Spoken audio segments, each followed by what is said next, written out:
Jong talent uit onze eigen vereniging, mij wat ondervinding van die beide speelsters, Jessie Prijs en Marielle Miedema. Ja, ik denk dat dat de mix is van het succes. Zeelvoetbalvereniging Libertas uit Den Wald eindigen dit seizoen tweede in de kampioenspool van de Eredivisie.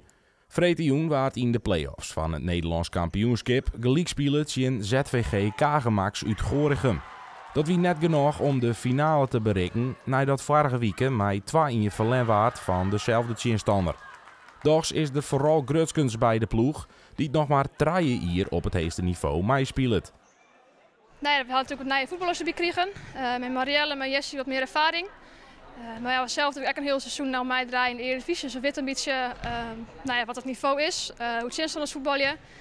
Was zelf wat meer dingen oefent, meer trainingsoefenen gaan. Dus ik denk dat de voornaamste dingen binnen. En gewoon geloof dat we van het verleden heel best wel vaak gewoon lullig verleden met 1 doelpunt verschil. Of dat wij beter voetballen, net scoren en dan wel 10 goals krijgen. En ik denk dat het dit seizoen alweer wat meer op zijn plak is vol. Vorig seizoen was ons eerste hele seizoen in de Eredivisie.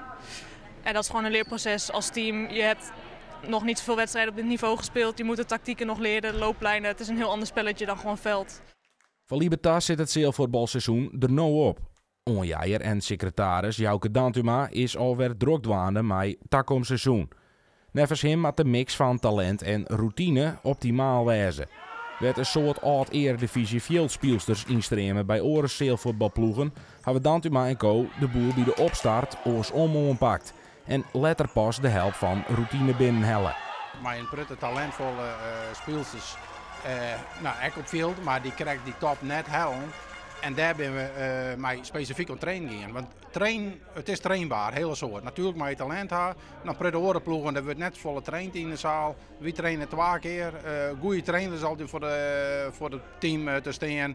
Dus en die combinatie denk ik dat het wel leidt in dit geval tot successen.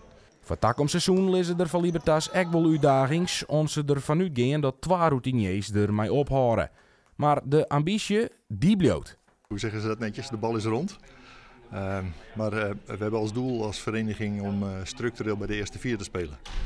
Dus ja, dat kwam dit jaar erg snel. Was voor mij niet nodig, maar ja, we zitten bij de eerste 4, dus dat is prima.